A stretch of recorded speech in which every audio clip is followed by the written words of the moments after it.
Hey, what is up guys, this is Cobb. And in this one, we're spectating a couple of games that are decidedly anti-aggro. Helping y'all deal with this ridiculous nonsense, dude. Which still happens on occasion. Happens a little bit less, I suppose, since the introduction of the Wraith unit. But you still gotta run into this every now and again. Things like Rhino Specialist still enjoy these openers a lot. Anything with balls and crawlers in the opener still enjoys this kind of opener a lot. So I still feel it's commonplace enough that, yeah, we might as well do a video on it. Now, if I'm a little bit quieter than usual during these recordings, it's because it's like 3 AM in the morning, okay? And I don't want to wake up the goddamn nervous, you know what I'm saying? Anyways, this first replay here is actually submitted by Mr. Judgment, aka Mr. Blue, on the Mechabellum Discord. And you know what? His units are central enough that only a few nerds go on over to this side. If they get the building kill quick enough, I wonder if these balls will even get to connect on this building, because these phoenixes are going to make short work of these guys. And oh my goodness. Okay, yeah. So we actually have round 1 phoenixes purchased here. This is kind of dicey as hell. But you know what? That worked out extremely good. I don't know whether or not this is actually going to pan out in the long run. It feels like these aggro builds tend to... I really like the shield airdrop, by the way. Oh, wait a minute. Ooh, do I really like the shield airdrop? Against steel balls, this might die very, very, very quickly. We also go into Vulcan here. I mean, that's obviously fair enough. The Vulcan is clearly going to get value for pretty much the rest of the game. Yeah, going Phoenixes like this on turn 1, I think it could be pretty tight. I think that it can win you the opening round. That's obviously great against these aggro style builds. I'd be more worried about my opponent going into early Mustangs here. Like, people tend to chase in the steel balls with Mustangs, which is maybe what you were expecting when you went into this Vulcan. And so seeing the Phoenixes come down might be a little bit spook. Yeah, the barrier just kind of melts extremely quick. Real fast. These tanks are absolute heroes and they're kind of pulling these Phoenixes away a little bit. I think they will eventually aggro onto the building though. Yeah, they do. But is that even gonna matter? These Phoenixes have to connect on your guys and I don't think that they will, man. Let's go ahead and speed this up. So yeah, this is aggro opener. Opening up with early air units like this. Risky, dicey, you know. But the early Vulcan, pretty much always sweet. I suppose as opposed to going into the early Phoenixes, I'd probably recommend Arclights. Would be my sort of go-to on round 1. Like mass recruiting, just like 3 goddamn Archies, you know? Or maybe like Arclight, and then Crawlers back here, or Crawlers back here to arrive late. There's like a late arrival wave into the steel balls is probably what I would go for. But this is working pretty tight, man. I also really, really like this purchase of the mobile beacon, by the way. And again, this is the kind of thing that I think less experienced players who are going up against aggro just wouldn't think to do stuff like this. Me personally, I prefer selling on one side and moving my guys over and sort of cashing in on nerds that I have over here. But the mobile beacon, pretty tight, dude. We also slow down his Phoenixes on this side with the crawlers over there, which I think is sweet. That's another really good thing to do against aggro, right? And something that I sometimes fail to do and fail to remember when I'm under the pressure of being assailed really, really heavily on one side like this. A really, really sweet thing you can do is just start to flank your opponent and move the battlefront, if you know what I mean, is a nice way of saying it, I think, you know? You don't have to fight them on their playing field. You can just move the battle lines to wherever you want, to where it's more advantageous to you. Like, not getting too bogged down with just responding to what your opponent is doing. A good rule that I've mentioned once in a video quite a while back now. And actually a couple of you guys mentioned in the comments, like, oh my god, I never really thought of it like that, but that's like really helpful for like getting started with the game, you know? But in the earlier rounds, a good way to think about the game is buy 1 unit that counters what your opponent is doing, and buy 1 unit that is doing something else proactive on the map. Something like this, you know? Or maybe it's like setting up your Phoenixes, or it's deploying some Stormcallers or something, you know, because you're expecting maybe your opponent will go into a melting point or whatever, you know. 1 unit to supplement your own build and 1 unit to counter what your opponent's doing, man. It's just a happy little general rule, you know? Now, this flanking Rhino from red... Yeah, this isn't even going to make it in, right? It is an elite recruit Rhino. Oh, he's actually playing Rhino Specialist. Dude, I didn't even know. Okay, he also goes flanking Vulcan here. This could get a little bit sketchy. Not gonna lie, we're gonna pull these guys over here again. Is that a melting point too? Oh my god. Okay, dude, red is committed to this flank. He's gonna need some chaff down here as well. Okay, he put the Rhino over here in the end. So let's slow this down just a little. This is a little bit scary, because now your Vulcan actually latches onto the Rhino. That can be a bit spook, but look at those crawlers. Red does not react to what is right now, actually. I think that's like a double crawler flank. A double crawler flank that he's just not able to react to in time. But again, this is... Oh my god, look at that swarm, dude. Look at these nerds. Oh, that just looks so glorious, dude. Okay, man, sweet. Let's speed this up. But yeah, this is just another example of not necessarily just reacting to what your opponent is doing, and instead actually just taking the fight to him. Now, I think that what Red should be doing is also realizing that he's sort of been beaten on this flank. Yeah, I think that he's just sort of been beaten on this flank. If I were Red here, I'd probably go something like goddamn Phoenixes here, Phoenixes here. Sorry, not Phoenixes. Wasps here, Wasps here. And start flanking with something on this side. You know what I'm saying? Phoenix is right here. He could kill the building for free on this side if he placed Phoenixes in just the right spot. Or even just place them like super far back, you know? And so he could get like a free round win that way. This sort of overcommittal to the flank I don't think is going to help him out that much. You're already responding with the steel balls with armor. I think that's just legit. And that should pretty much take... I like the missile placement here too. Yes, that's exactly what it's for, right? You place the missile here because you're sort of just preempting.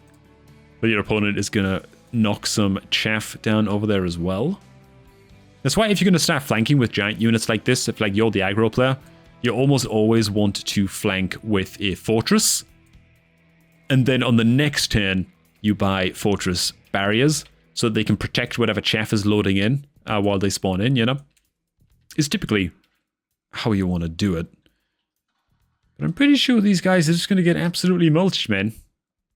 Missile will come down, strike here. I think there'll be like 2 or 3 steel balls left to kill these guys off. This Vulcan off really, really quickly. Yeah, 2 go down, 2 are going to finish it off. As was foretold. Yeah, and see, now your opponent is actually at the spot where he's just reacting to what you're doing. Which is never a place you want to be in. These crawlers are just going to get in again.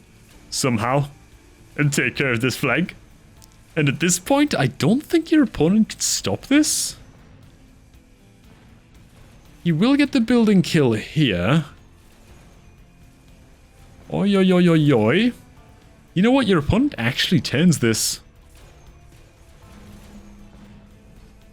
That's a bit surprising, bro. I don't think that red would actually be able to turn this round. But just from sheer health on the board, I suppose the Phoenixes get a little bit stuck here. Just sort of attacking garbage. Just hitting fruitlessly into giant units. So the skip comes out. Enhancement module typically would be the pickup that you go for. So that you can spam upgrade things and enhancement module the crap out of them. Okay, we're just going into mass steel balls. I think I like this quite a bit, to be honest. I think this is fine. I don't think red will be anticipating this. Oh my goodness. Okay, dude. I'd actually place these balls a bit further back. Just in case red does finally drop a missile down over here. To deal with what is going on with these crawlers. If the missile comes down, it would hit both of them right now, which is really not ideal. Okay, get more crawlers coming in on this side.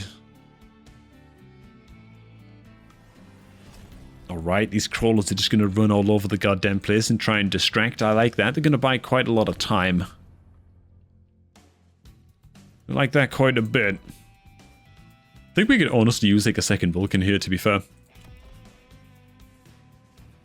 Because this Vulcan's very, very distracted with what's going on over here. And there's still a lot of crawlers and now steel balls. They're going to kind of get in on this side. Kind of turns around. Okay.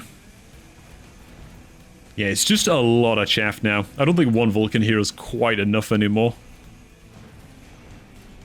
But steel balls with range. Can any of them get to latch on these big guys? Oh, man, they're still just chunking into little nerds, man. Oh, boy. We gotta find a way to slam the brakes on this. Oh, my goodness, Judgment did. We actually hold on. Okay. Speed specialist? Okay.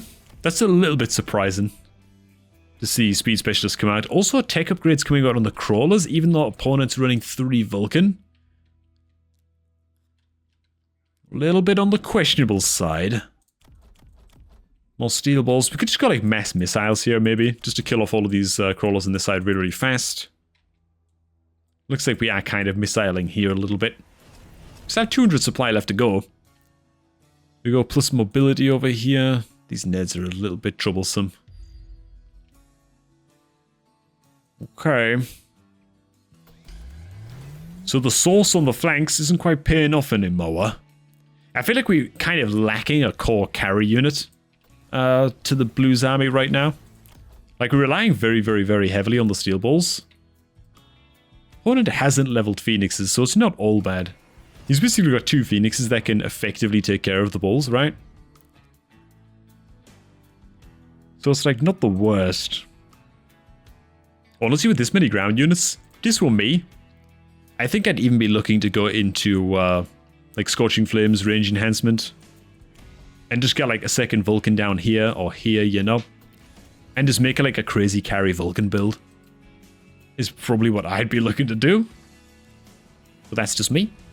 Maybe more Phoenixes as well. I feel like there's just a lot of huge units here that the Phoenixes would do really, really well against, as well as protecting Vulcans from flying units. But the steel balls are getting a ridiculous amount of work done. These crawlers are a huge nuisance on this side. So much so that the tanks actually get the building down, dude. Are you kidding me with that? Okay. Oh my god, look at those beams. Some of the crawlers going to make it in, but not really. Vulcan is ready to greet them. Alright, man. And this must be the GG, dude. This has got to be. This is where the plus move speed on these crawlers. 27 meter per second crawlers, bro. Dude, if they had deep tunnel, they would be so fast. Alright. It's not going to matter that the building goes down. Once steel bolts connect, they don't really much care about the building debuff. And that is going to be all she wrote. Alright, man, Judgment did. Some players I really, really like. Some that can maybe be touched up a little bit. But all in all, a goddamn solid aggro rush defense. Alright, and now it's time to humble myself a little bit. Because, yeah, mistakes are plenty in this game. So, basically, I end up going up against a crawler, heavy, and steel ball heavy lineup here. And in spite of that, even though I know that aggro is quite likely, I take a huge risk and put all of my guys on the left side of the map. Whereas smarter here, right away, as soon as you see steel balls, crawlers, you gotta understand that aggro is a pretty strong possibility. And so at that point, just kind of centralizing your formation a bit. Fangs, fangs, fangs. Steel balls, or something like that, you know, is just going to be much, much safer. That way, at least your units are going to move towards whichever side your opponent rushes. And, yeah, as you can see, in this game, we are off to a pretty horrific start. Because I've already made, like, the poor decision to, start off on the left side, you know? So, yeah, now we are at a point where we have a huge kind of uphill battle going on. Now our nerds just ain't gonna last so long, dude. Feels really, really bad. Fangs doing what they can. Lower our damage taken by just a little bit. But yeah, this is a pretty significant zinger of a first round to take to the face. Now, I am playing as Giant Specialist. I go ahead and decide to skip here. And the first thing I buy, because it's like the cool and hip thing to do, right, is bam. We just go ahead and slam down a Wraith. And I'm just hoping to myself, how effective is the Wraith at taking out these steel balls? To be honest, the answer is not really that effective. I feel like, again, I would have just been much better off here. Buying some fangs and just mass recruiting a couple more acolytes. I feel like I would have been much better off. I like the missile here. I think this was the correct choice by me. Take out some nerds, protect the flank a little bit. I think the Wraith is a fine answer, but yeah, it's just quite expensive, that's all. And as you can see, as I mentioned in the last replay, I prefer, rather than to use mobile beacon to pull my guys over here, I prefer to just go field recovery and start gradually selling guys off and moving nerds a little bit more over this way. So, yeah, that's what we are going to do. Okay, let's speed along. But alright. Missile comes in. Our opponent diversifies into fangs. I was really not expecting this. I was kind of expecting Mustangs, which I suppose partially went into my decision making to go into the Wraith, because you go into armor enhancement, and suddenly the Stangs aren't really doing anything to the Wraith. And while it gets all of the steel balls low, look at that. They're all like 1% health, bro. They're all super low. It's just sad times, man. So they do die off, but yeah. It's just too little too late, man.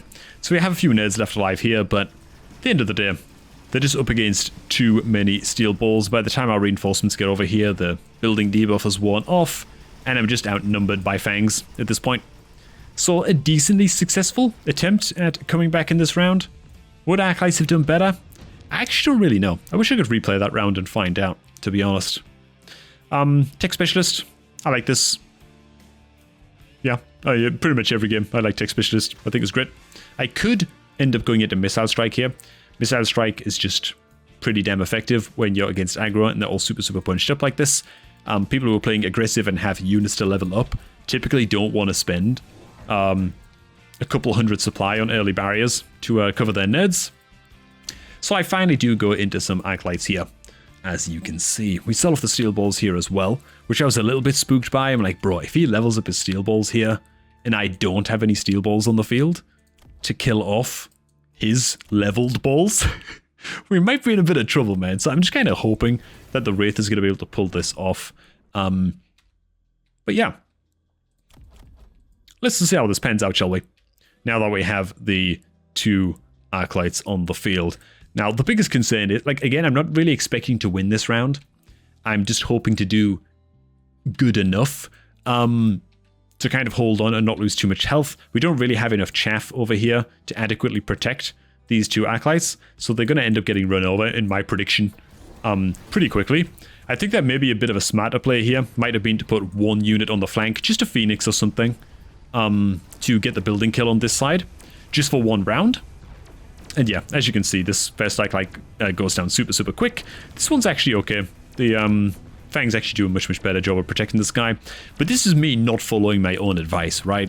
Round 3, round 4-ish, if you can start setting up those flanks against an aggro player and move the battlefront a little bit and sort of catch him off guard and take him by surprise, that's typically what you want to be doing. And it's exactly what we fail to do here. But look at this, man. The Acolytes against these aggro nerds, dude, end up actually cleaning house.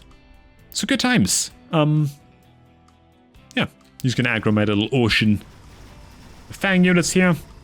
We're actually able to kind of steal away a round win, which is pretty tight. Now, this should be like the turning point of the match, but because I'm not a very good player, things don't quite go that way, right? This guy starts throwing curveballs like crazy. Dude, this is like the most pressured I've felt against aggro in a long time, to be honest. This guy was just absolutely relentless, bro, with his crazy curveball strats, keeping the aggression up for like the entire game, which is part of the reason that I saved the replay and thought to myself, wow, I gotta analyze this, man. So I go ahead and deploy the smoke bomb here because you can't drop any barriers on this side. So I'm pretty confident that the smoke bomb can go down here and hopefully buy this Arky on this side a little bit more time. With 700 supply left to spend, I honestly can't remember what I did here, dude. Like, one thing I should definitely be doing is, again, flanking Phoenixes, man.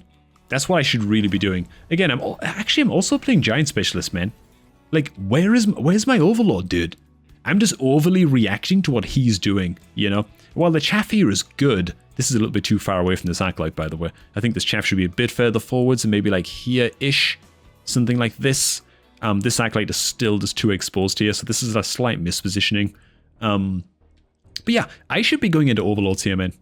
I should just straight up be dropping like an Overlord right here to guaranteedly protect the building against these steel balls. Now check this out, man. Rhinos come out, they have goddamn Beyblade. And I'm just not equipped to deal with this, man. Like, I do pretty good damage to them. But it's just not going to be enough to bring them down, even with 2 Wraiths with range, dude. And they connected on those nerds pretty quickly as well. So that's just kind of spooky, you know? This is kind of spooky. I think that if I had Overlords there, it's a very, very different opener to this round.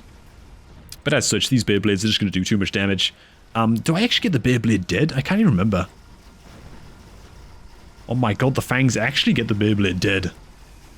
Okay. So it could have been much, much worse. We could have lost like an extra 100 odd health there. As such, we still get stung pretty hard, to be honest. But yeah, I'm just not... I'm reacting too hard to what my opponent is doing, rather than focusing on my own game plan and thinking about how can I win the round? How can I take initiative? How can I get my opponent reacting to what I'm doing? Because if you're always just reacting to what your opponent's doing, then you're always... I mean, by definition, a step behind. So I do eventually drop down the goddamn Overlord. Do I flank with this? Okay, yeah, I finally start flanking with an Overlord. I can't remember if I leave it there at this point. I go into Degenerate Beam here. I just think it's going to be a pretty sweet pickup, now that he has both Rhinos and Steel Balls. Does Photon Coating... Okay, yeah. Because he's already went into Whirlwind Tech, I was assuming he probably wouldn't want to spend an extra 450 supply to unlock Photon Coating just to get 1 unit of Rhinos within range of these guys. I also feel pretty confident that we're just able to win this round just because of the fire on the ground too. So, yeah.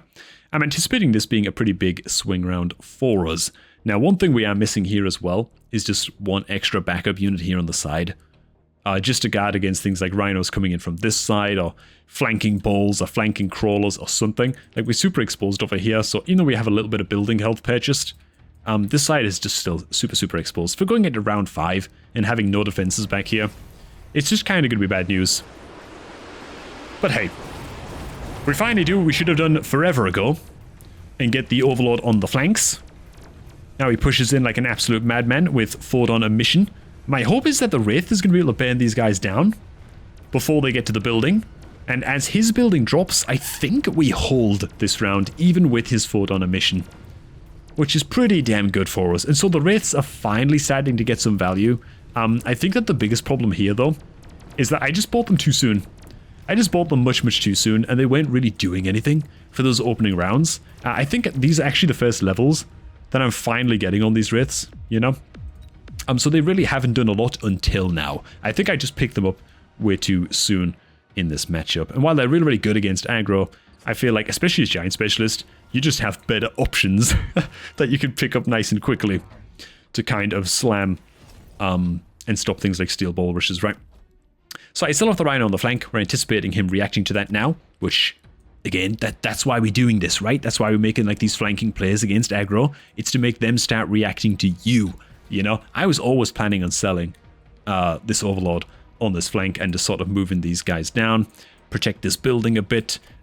He's going to waste some supplies over here now to deal with this nerd, or at least that's my plan, you know, is to make him react in such a way. And even get him worrying as well about this flank too, because now he's looking at this side, I guarantee it. He's looking at this side and thinking, wait a minute, I don't have any defenses against another Overlord coming down over here, or Phoenixes or whatever, and so... yeah, it's just about getting into your opponent's head a little bit and getting them to spend supply on things that they don't need, getting them to overreact to things that you're doing, right? You can't just keep on reacting to what they are doing.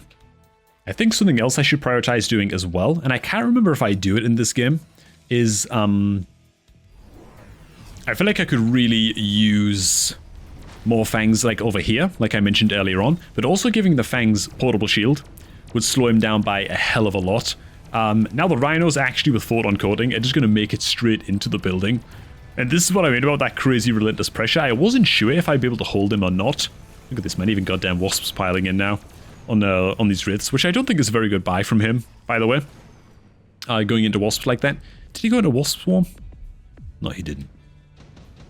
Yeah, I don't think it's the best buy from him with super upgraded wraiths already on the field. They're going to be able to deal with the wasps pretty nicely. So I think that's a little bit of a slip up from him.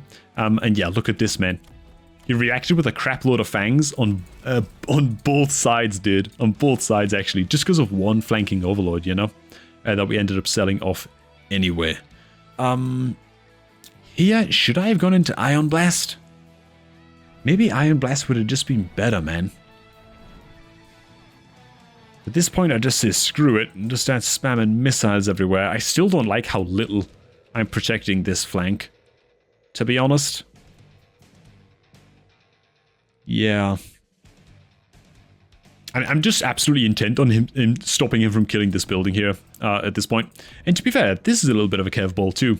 I noticed that it has not been his steel balls that have been killing the buildings for these past few turns.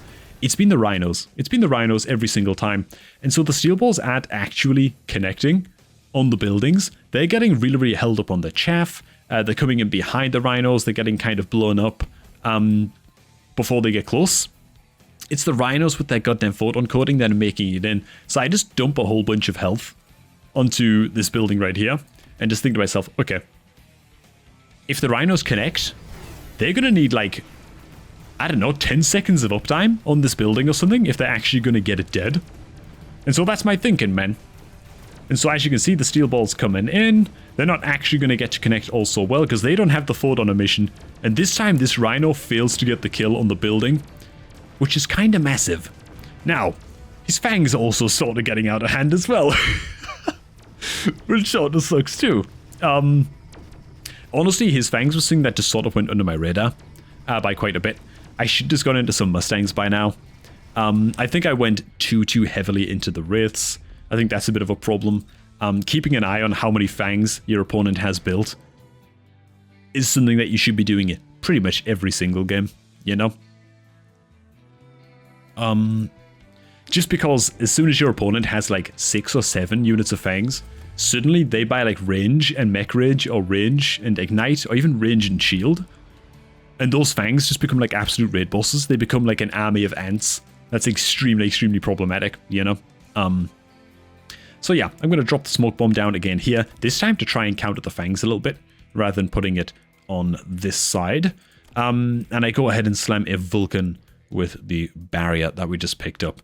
And this guy's only job, I'm hoping, is to kill off the fangs, which is why I place him a little bit further back on this side. I don't want the rhinos to be connecting on this guy. I don't want the steel balls to be connecting on this guy. This guy's only job is to live until all of the heavy hitters, like the steel balls and the rhinos, are dead, and it should be alive to kill off the fangs. Now, again, I'll repeat it again, dude. I still don't like how this game's going for one goddamn reason, and that's we are not doing anything proactive at all on the map, dude. I could place a unit of Stormcallers right here and kill this building completely for free in one shot. In one shot. And you know, this is so easy to see right now. Like when looking back on the game, it's so easy to look back at this stuff. But when you're being pressured by aggro like this, it's so easy to tunnel vision, bro. Like, it's so easy to tunnel vision, man. But it's a habit that you gotta crack, man. It's a habit that you gotta break, you know? Myself included. Because, bro, I'm making this game real hard for myself. And look at that. He finally flanked on this side of the map now. Because we left our flank open for so long here. He's actually gonna punch through on that side. His fangs are connecting on the building. It's gonna live for a little while. Just because of the plus health that we give it.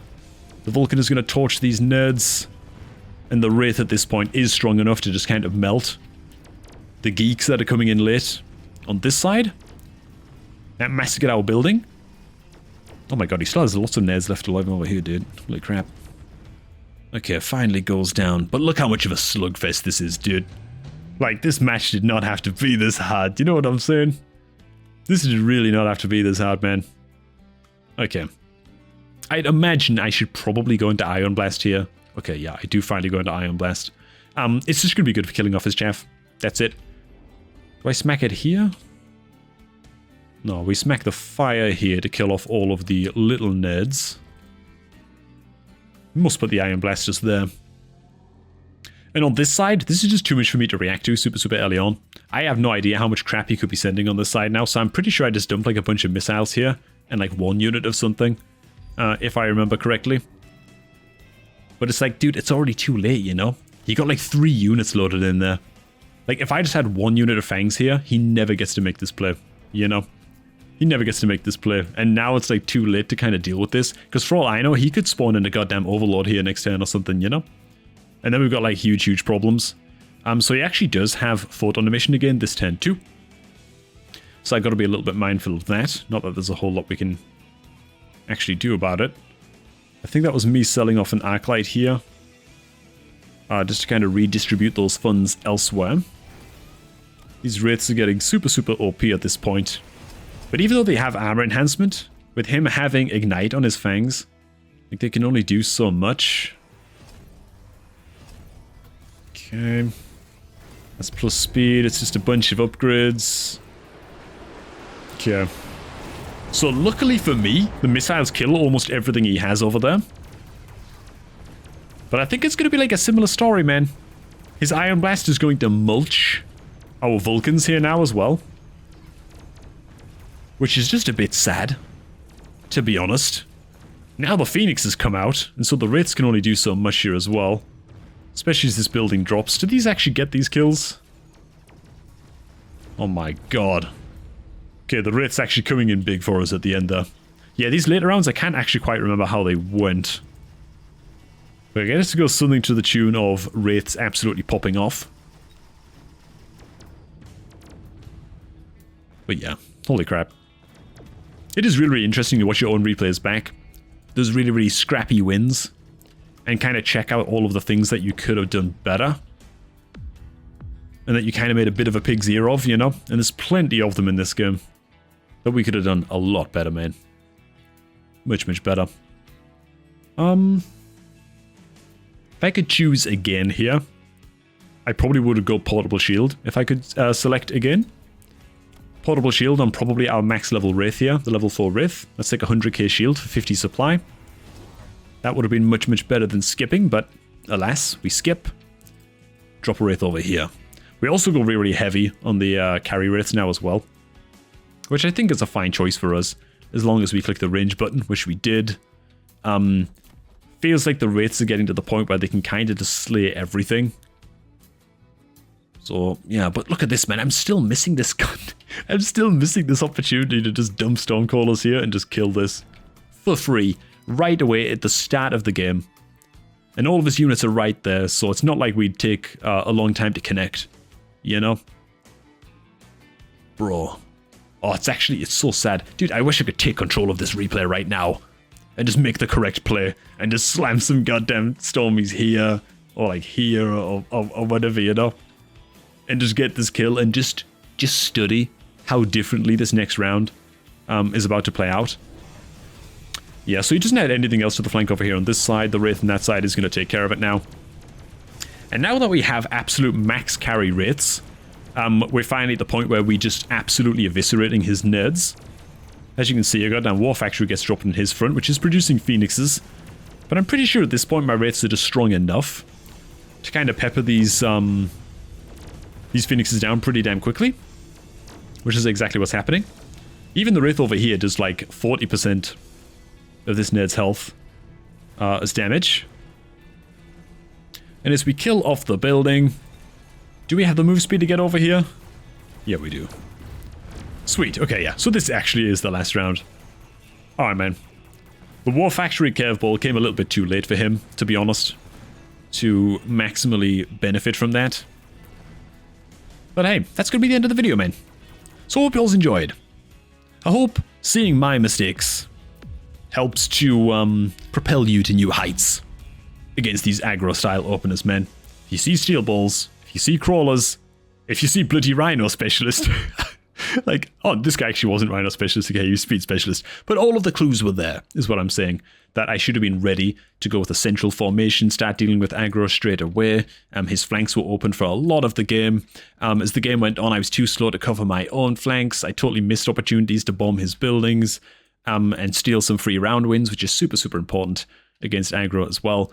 I bought the wrong units early on in order to respond. Like, I bought the Wraiths way too early, you know, when they weren't really that required. And, God, man, yeah. There's a lot of little nuggets in here that can hopefully help some of you all out. So, I want to thank you all for watching. Hope that you all did enjoy. And I shall catch all of you all just a tad bit later, man.